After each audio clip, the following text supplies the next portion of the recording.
Mr. Minister, thank you so much for taking the time to sit down with us. The families of the 3 female civilians who are expected to be released today from Gaza have confirmed their names. Can you confirm that Romi Gonen, Emily Damari, and Doron Steinbrecher will be released today from the hands of Hamas? The names were formally handed to us after the publication, so we expect it to happen. And do you expect that handover to begin at 4 p.m. local time? We expect the framework of the hostages, releasing the hostages will be fulfilled. Yes, we do expect that, even though we know who is our enemy. We were able to see during the last 24 hours, they'd given the name in a delay of 18 hours. So they breached the agreement before it even started. So we do expect the fulfillment of the framework, but we will wait and see what will happen. What was achieved in this deal that wasn't in the deal that was proposed by President Biden and Prime Minister Netanyahu in May of last year? President Biden even today said that this deal followed the precise contours of that deal back in May. Many lives could have been saved, many hostage lives could have been saved if that deal had been made back last summer, as well as many innocent Palestinian civilians. Biana, Hamas didn't agree to the deal, said it very clearly. Jack Sullivan said it very clearly, Secretary Antony Blinken. They didn't agree to the terms. They insisted on the end of the war unconditionally on phase 1. They consistent on a full withdrawal unconditionally in phase 1. They also wanted to give us lower numbers of live hostages. So they changed their minds on these true issues during the last weeks. I believe they had done so because of the amazing achievements we had during the war that changed the regional reality. They hoped for a regional war, but during the time they saw on November ceasefire in Lebanon, they saw what we did when we retaliated strongly to Iran on October. They saw also what's going on in Syria and so on. So I believe that all those things gave them the feeling they were left alone, and they came to different positions than they had previously. All of those things happened prior to the U.S. election. So one can't help but think, was that the leading factor in your government agreeing to this deal right now? And additionally, in your view, Hamas, the election of President Donald Trump? No doubt that the efforts that America invested, and of course President Trump that came with a very powerful message right after his elections, and they were coordinated, both administration, the outgoing administration and the ingoing administration. That contributed a lot.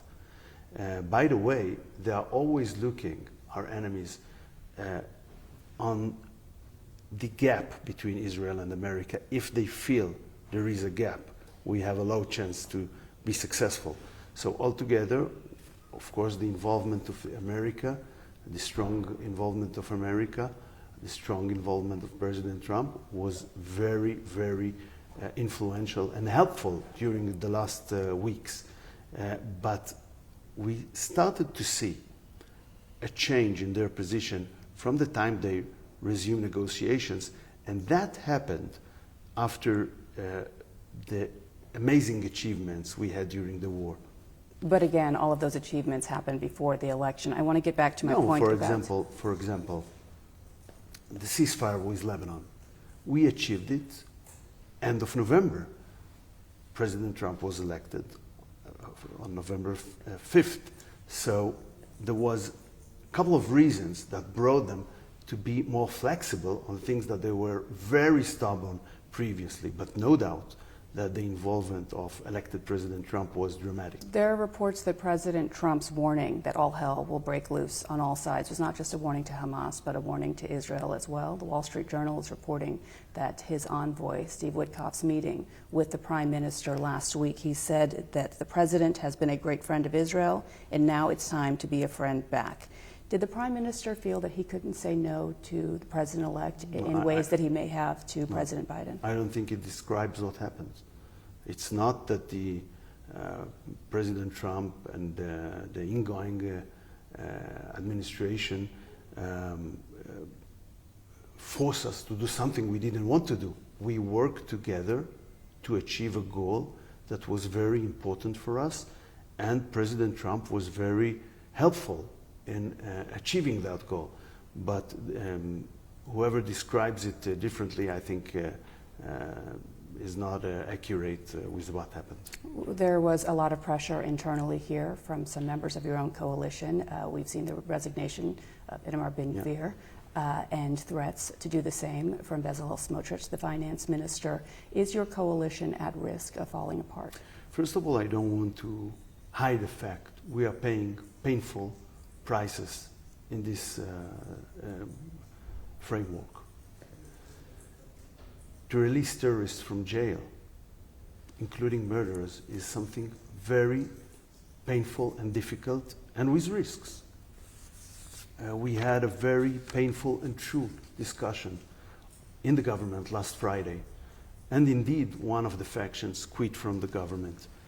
But I think we did the right decision from the point of view of our commitment to our brothers and sisters who are there for more than 15 months. Is that your number one goal, to bring these hostages home? We hadn't abandoned the other goals. I will emphasize that. But we took risks upon ourselves.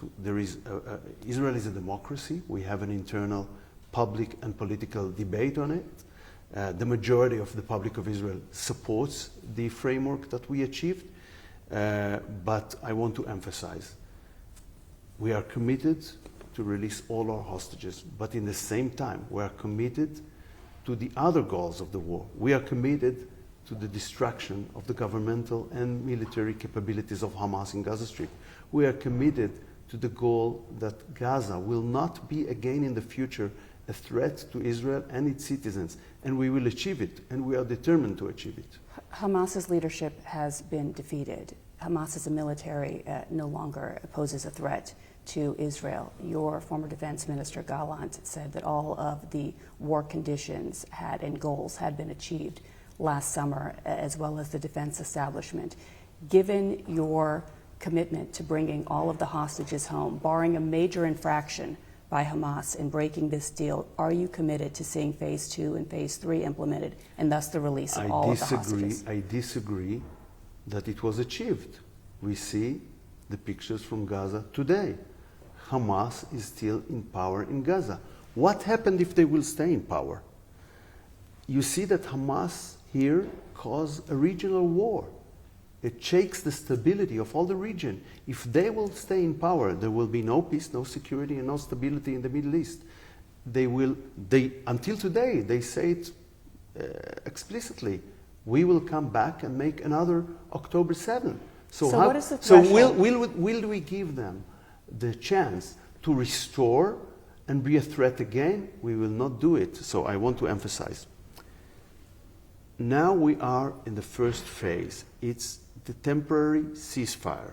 We will start to negotiate on the second phase after a little bit more than 2 weeks during the first phase. We are committed to the objectives, and it is not automatic to move from one phase to the other phase. And also the United States of America agree. It's not automatic. We will negotiate with good faith. We want the full deal to be successful, but we will not abandon the objectives. If we could achieve these objectives in another way, okay, war is not objective for itself, but we will meet our objectives. We will not leave Hamas as the ruling power in Gaza Strip, because it will be a tragedy for Israel and the Palestinians. So what is the threshold for reaching that goal of dismantling and defeating Hamas completely? Is it every single Hamas fighter? And doesn't that make it more difficult to reach that threshold if you don't have a day after plan as to who will be running Gaza, if not Hamas? We negotiated the day after, previously with Secretary Blinken. We will have to discuss it with the next administration that will begin tomorrow. And I think we can have an address there that will be agreed on a temporary base. But the most important thing to understand, and that should be understood by international community, and I believe that most of the serious countries in the world believes that Hamas couldn't continue to be the ruling power in Gaza Strip. You've left this government before last March because you thought that you disagreed with the war strategy and you thought that the Prime Minister and the government were prolonging the war unnecessarily. No, that was not my definition, but I thought we should handle the war differently. But I had talks with the Prime Minister during the summer, and we get to a mutual understanding on what should be done. And eventually, starting from September, we saw what happened to Hezbollah. I joined the government, or rejoined the government, after the elimination of Nasrallah. And I think it was very important, and afterwards I participated in the important decision on entering to Lebanon, on hitting Iran, in all these important decisions. So I think on March I was accurate, but we came to a totally different place. We can see that, what happened to in all this region around us. What is your message to the families of the 65 hostages who will not be part of this phase one of the deal? Are you committed to seeing every single one of them come home? And that will be a high price for Israel to pay, because that means to agreeing to phase two and phase three. 100%. We are committed to the release of all our hostages, those who are alive and also those who are dead, and we are committed to that. We are not committed to that more or less with regard to other objectives of the war. And we demonstrated here, in spite of political difficulties, in spite of heavy prices, our commitment. We now proved it, and we will continue to work. I had the right and the privilege to vote for the first and the second framework to release our hostages. We will continue to work in order to bring all of them back home. Mr. Minister, thank you so much for your time. Thank you, Appreciate Bianna. it.